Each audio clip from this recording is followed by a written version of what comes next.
Bienvenue à toutes et à tous dans un nouvel épisode des tutos de Simplecom Live. Comme d'habitude maintenant en début de vidéo, j'en profite pour vous rappeler que sur mon site www.simplecomlive.fr, vous pouvez retrouver ma formation sur les bases du logiciel Ableton Live. J'ai mis en place un essai gratuit pour voir si ma pédagogie vous correspond avant de passer à un éventuel achat. Quant à nous, cette semaine, on va voir comment est-ce qu'on peut créer un riser, qui est un son qui va participer à la construction d'une montée, et ce à partir d'à peu près n'importe quoi, et je vous montre ça juste après le générique.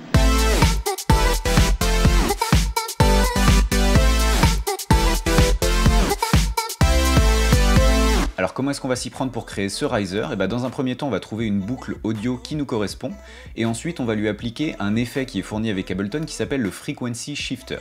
Alors dans cette vidéo, je ne vais pas rentrer en détail dans tout ce que peut faire cet effet, mais je vais vous montrer comment est-ce qu'on peut faire une utilisation pragmatique du Frequency Shifter pour créer un riser, et je vous montre ça dans le tuto.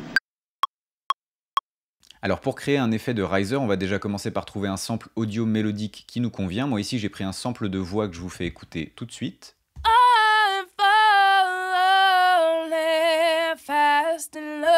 Et donc on va partir de cette boucle et on va arriver à l'exemple que je vous fais écouter tout de suite.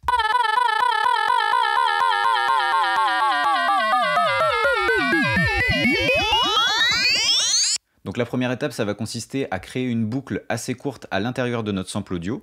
Et donc pour faire ça, moi je découpe plein de bouts au hasard et je vois ce qui sonne bien après.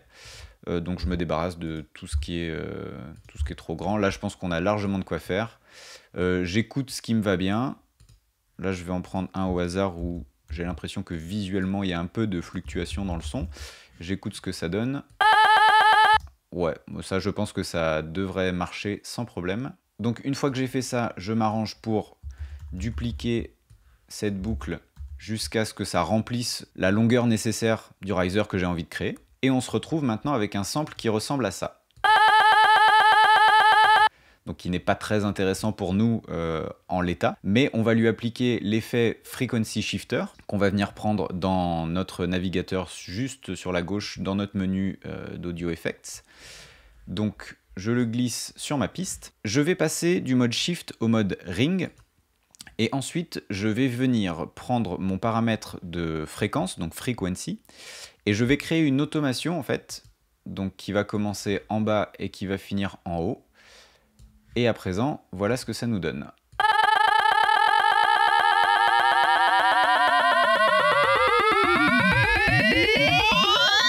Donc là, je l'ai fait avec une voix pour l'exemple, mais bien sûr, vous pouvez le faire avec n'importe quel sample mélodique, que ce soit des guitares, des synthés ou autres. Mais en tout cas, voilà comment est-ce qu'on peut créer un riser en seulement quelques secondes avec l'outil Frequency Shifter. Donc pour résumer, première étape, vous allez créer une boucle. Deuxième étape, vous allez consolider cette boucle. Troisième étape, vous allez insérer le Frequency Shifter sur votre piste. Quatrième étape, vous allez sélectionner le mode Ring au lieu du mode Shift. Et cinquième étape, vous allez créer une automation du paramètre Frequency.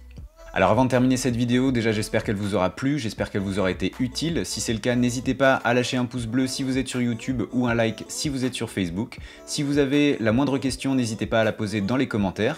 Si vous avez des idées pour un futur sujet que vous avez envie que je traite, pareil, dans les commentaires. Je vous encourage à vous abonner à la chaîne si vous voulez ne rater aucun épisode. Vous pouvez également me suivre sur la page Simplecom Live sur Facebook. J'en profite également pour vous rappeler une dernière fois que si vous voulez suivre ma formation sur les bases d'Ableton ou prendre des cours particuliers avec moi, ça se passe sur le site www.simplecomlive.fr.